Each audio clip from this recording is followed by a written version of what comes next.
네, 저를 따라해 주시겠습니까? 예수 부활. 예수 부활. 내 부활. 내 부활. 다시 한번요. 예수 부활. 예수 부활. 내 부활. 내 부활. 아멘. 지난주에 예수 죽음, 내 죽음에 이어서 오늘 특별히 예수님께서 부활하신 날, 부활절을 맞이하면서 예수 부활, 내 부활이라는 제목으로 하나님의 말씀을 선포하겠습니다.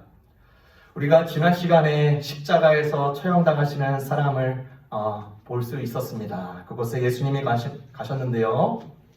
그 십자가 처형을 보는 사람에게는 가장 치명적이고 끔찍한 처형 방법이었습니다. 목을 치든 매달든 총으로 쏘든 전기 의자에 앉히든 어디 시대나 처형 방법의 공통점은 가장 짧은 시간에 절명할 수 있도록 보완된 것입니다.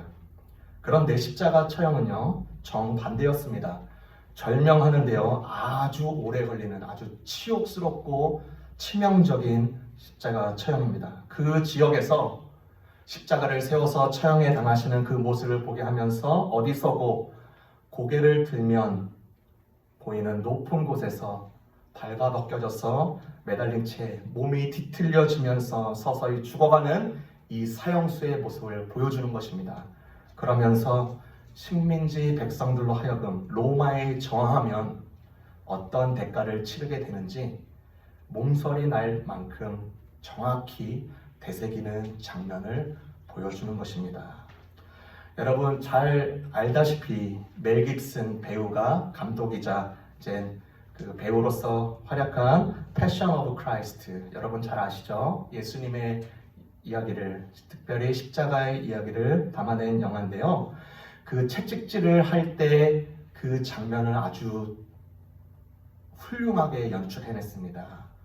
예수님께서 채찍을 맞으실 때 그 뒤에서 조롱하는 사람들 사이에 사단을 거기다 세워놔요. 그러면서 그 모습을 보면서 웃고 비웃는 표정이 그곳에 보입니다. 그 사단의 그 승리하고자 하는, 이제 승리에 다다랐다는 그 얼굴로 이제 그 사단의 모습을 표현해 주신 것입니다. 사단은 정말 그가 마침내 승리하는 줄 알았습니다. 사단의 필살기는 죽음입니다. 모든 사람들이 죽음에서 피할 수 없습니다. 그 사람의 생명을 연장하고자 많은 노력을 했는데 기껏 연장해봤자 1년, 2년, 5년입니다. 그 누구도 살 수 없는 그 죽음을 심각하게 이용하는 이 사단의 권세를 이제 예수님께서 무덤에 갇히시면서 하나님의 지혜가 드러납니다. 고린도전서 3장에 보니까 그 누구도 그 십자가의 형틀이 그 죽음이라는 곳에 종착점을 맞이하면서 끝내지 아니하셨다. 그 누구도 그 십자가가 하나님의 지혜였음을 알아챌 수 없었다라고 말을 합니다. 그 말은 즉 십자가에서 이제 그 무덤을 깨시고 사단의 필살기인 이 죽음을 깨부시고 이제 어엿하게 나오시는 예수님의 부활이 오늘 그 날을 기념하는 날입니다. 이 부활이 우리에게 어떤 의미로 다가옵니까? 예수님의 부활을 믿는 신앙은 어떤 의미입니까? 첫 번째로 부활은요, 우리로 살아있는 목소리가 되게 하십니다. 부활은 우리로 살아있는 목소리가 되게 하십니다. 부활하신 주님이 이제 그 무덤에서 나오시면서, 특별히 그 나오시기 전에 막달라 마리아와 여인들이요, 이제 유대인의 풍습에 의해서 장사를 준비하기 위하여서 시신의 향품 처리를 하기 위해서 올라갑니다. 그런데 그곳에 보니까 천사와 같은 인물이 있고 경비병들이 얼어있는 모습이 보이는 것입니다. 그러면서 그 천사가 이 여인들에게 말씀해 주시는 거죠. 너희가 믿던 예수가 말씀하신 대로 부활하셨다. 그런데 참 놀라운 것은 이 부활의 사건을 먼저 드러낸 것이 여인이었습니다. 여자가 등장한다는 사실은 굉장히 놀라운 사실입니다. 1세기 팔레스타인의 계급사회에서 죄송합니다, 여자의 위치는 밑바닥이었습니다. 오죽하면 랍비들이 속담에 이르기를 율법의 말씀을 여자에게 전하느니 차라리 불살라라. 아들을 낳는 자는 복이 있고 딸을 낳는 자는 화가 있도다 라고 이런 말이 돌았습니다. 심지어 유대 법정에는요, 정식 증인으로서 여자를 세울 수가 없었습니다. 그럼에도 불구하고 이 예수님의 부활의 현장을 먼저 보이신 것은 여인들이었습니다. 참 놀랍죠? 낮고 낮은 자들에게 먼저 부활하심을 보이신 것입니다. 그 여인들이 이 메시지를 가지고 이제 전파하기 시작합니다. 누구한테요? 제자들에게요. 12 제자들과 그와 관련되어 있는 제자들과 특별히 이 예수님께서는 나중에 후에 500명여 명에게 그의 부활하심을 보여주십니다. 예수님은 겸손하고 온유한 분이십니다. 저 같으면, 제가 하나님은 아니지만 제가 만약에 예수님이었다면 그가 부활한 후에는 저를 조롱하였고 나를 쳤고 나를 십자가형을 집행했던 그 자들에게 먼저 찾아갈 것 같은데요. 예수님은 그러지 않으시네요. 빌라도와 군병들에게 찾아가지 않으십니다. 이미 예수님은 그의 사람들에게 보이시면서 이 메시지가 살아있는 메시지로 열리고 전파되고 확장될 것을 아셨기 때문입니다. 그 무덤을 굳게 지키는 경비병들이 있었습니다. 자기의 생명을 걸고 지켜야 되는 무덤이었습니다. 예수를 따르는 자들이 혹시나 이 예수의 죽은 시체를 훔쳐서 달아날까, 그 모든 조작들을 막기 위해서, 그 주장들을 막기 위해서 행동을 합니다. 마태복음 27장 66절에 이렇게 말을 합니다. 그들이 경비병과 함께 가서 돌을 임봉하고 무덤을 굳게 지키니라. 굳게 지키지 못하면 이제 제자들이 또 이상한 딴말을 할까봐 목숨을 걸고 지키고 있는 것입니다. 그런데요, 이미 부활하신 예수님이 무덤에서 나오는 것을 막을 수가 없습니다. 경비병들은 이 모든 일을 이제 풀이 나게 큰일이 났으니까 도성에 들어가서 대제사장들과 장로들에게 알리니까 이들에게 돈을 주면서 예수의 시체가 도난당했다고 조작과 증언하기 시작합니다. 28장 11절에서 15절 말씀입니다. 제가 읽도록 하겠습니다. 여자들이 갈 때 경비 중 몇이 성에 들어가 모든 일들을 대제사장들에게 알리니 그들이 장로들과 함께 모여 의논하고 근인들에게 돈을 많이 주며 이르되 너희는 말하기를 그의 제자들이 밤에 와서 우리가 잘 때에 그를 도둑질하여 갔다 하라. 만일 이 말이 총독에게 들리면 우리가 관하여 너희로 근심하지 않게 하리라 하니 군인들이 돈을 받고 가르친 대로 하였으니 이 말이 오늘날까지 유대인 가운데 두루 퍼지니라. 처음부터 예수 십자가를 처형해 십자가에 못 박혀 그 모든 순간에도 음모와 조작으로 예수의 몸을 장대에 높이 달리더니 예수님께서 부활하실 때도 이것이 음모였고 조작되었다고 거짓 정보들을 흘리기 시작합니다. 어떻게 합니까? 돈으로 사람들을 사서요. 그런데 부활하신 예수님을 절대로 막을 수가 없습니다. 오늘날 현대를 살아가는 우리에게 또 이렇게 음모와 조작으로서 치부하는 세대들에게 우리는 어떻게 말할 수 있겠습니까? 현대 사회에는요, 회의적인 태도를 갖는 것이 기본입니다. 그리고 이 사회의 특징이 포스트 모더니즘입니다. 포스트 모더니즘은 쉽게 말을 해서 해체주의입니다. 해체를 해버리는 겁니다. 나를 해체하고 사회를 해체하고 기본 질서를 해체하고 기본 모든 진리들을 해체하는 것입니다. 즉 해체하니 자기만 남는 겁니다. 그러니까 자기가 기준이 되는 사회가 이 현대 사회입니다. 자기가 기준이 되니까 다른 사람의 의견이 회의적일 수밖에 없습니다.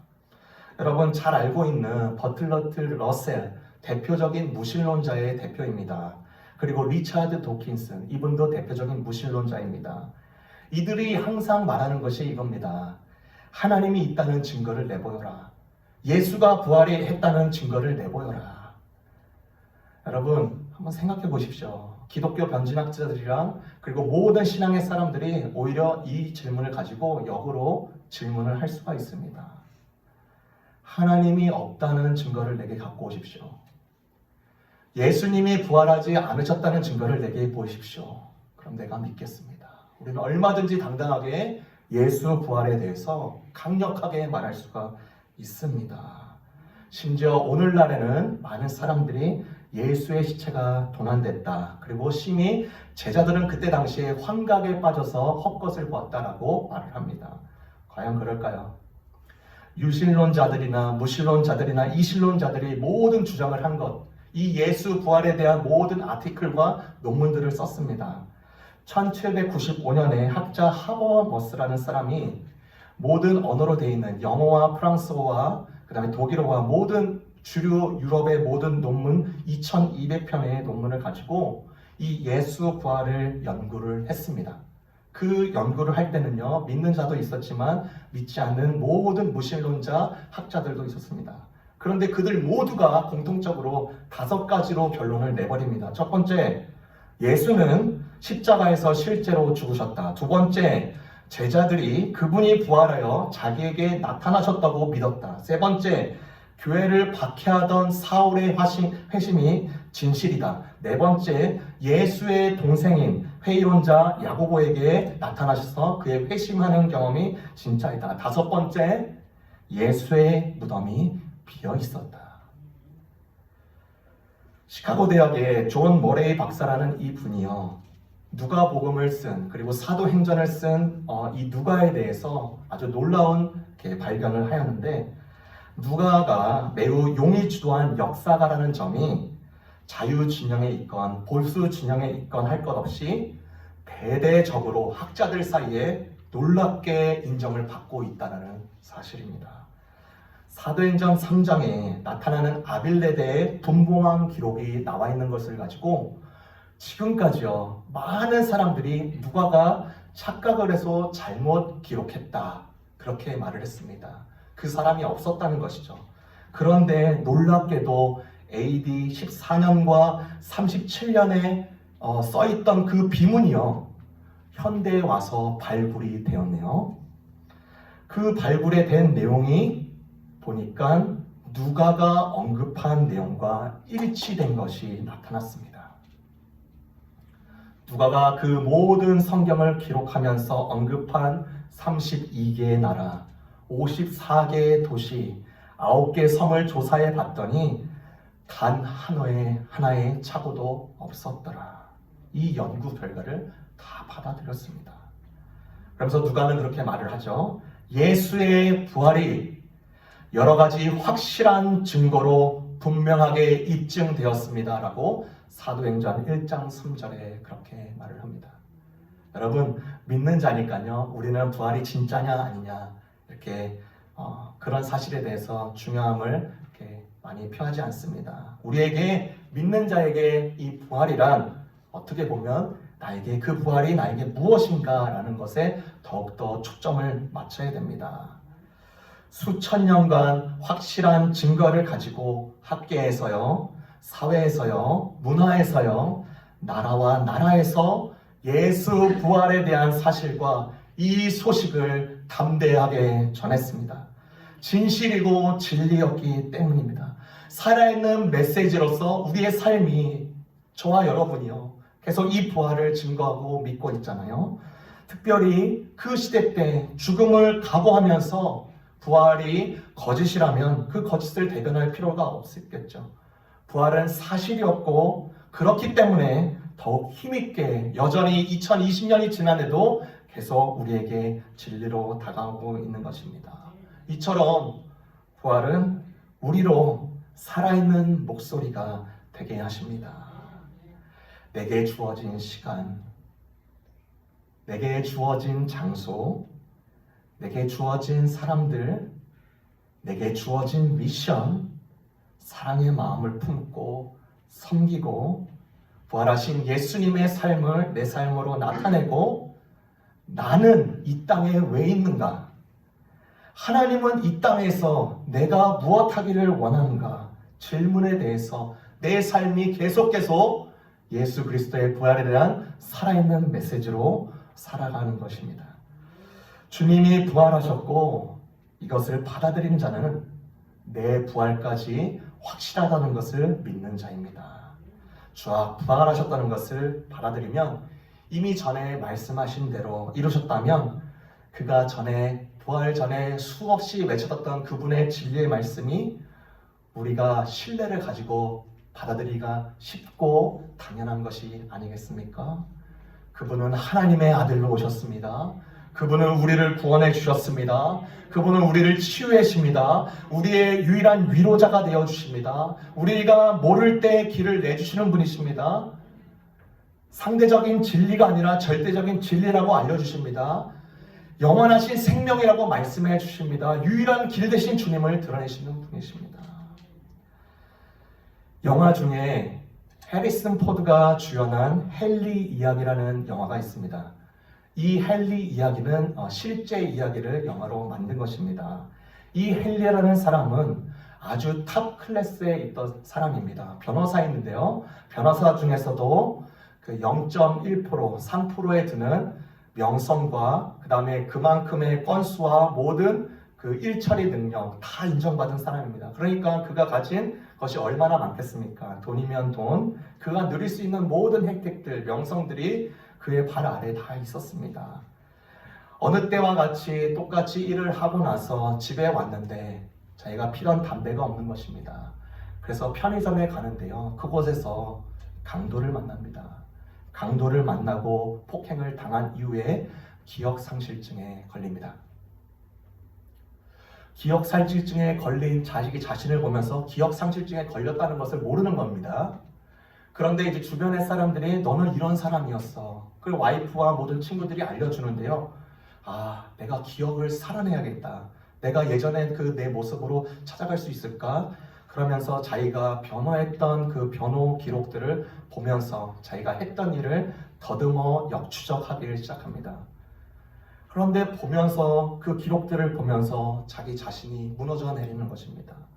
왜냐하면 자기가 기억상실증에 걸렸던 자기의 모습과 기억상실증에 걸린 모습이 완전히 달랐기 때문입니다.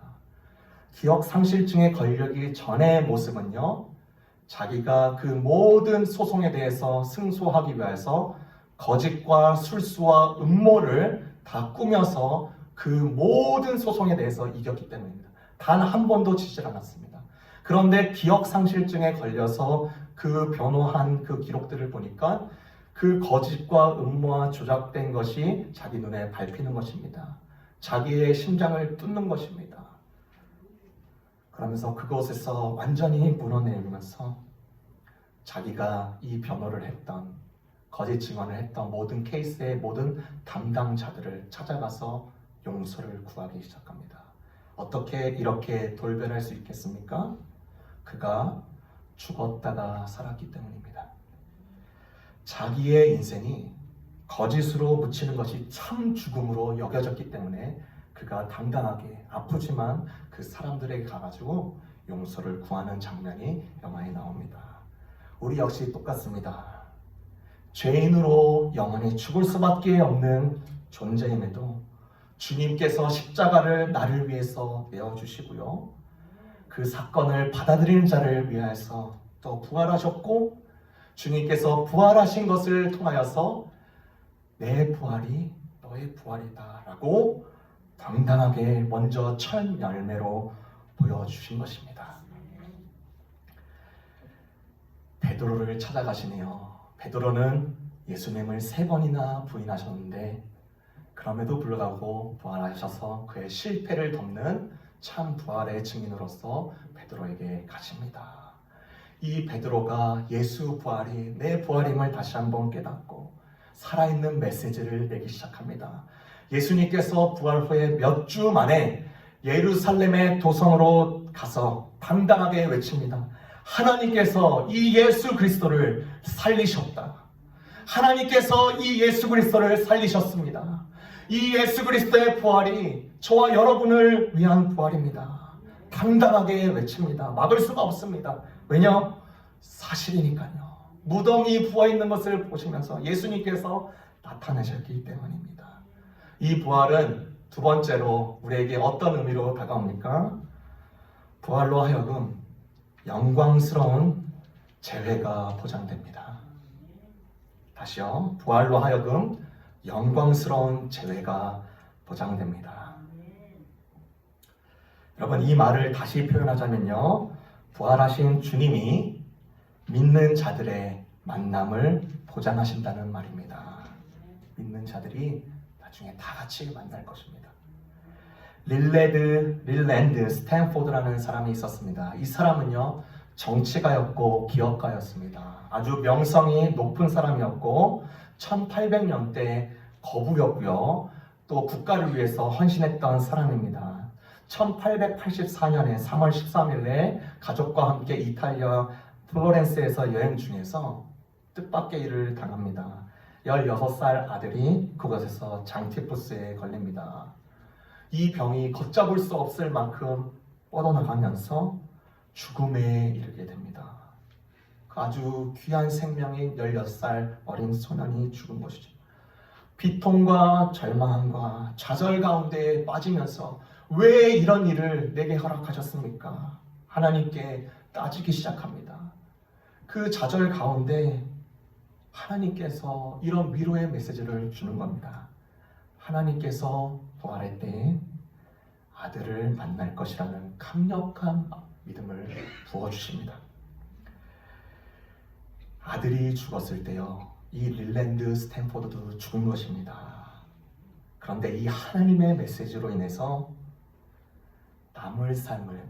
남은 나의 삶을 아들과 같은 자, 학생들을 위해서 살기로 결심합니다.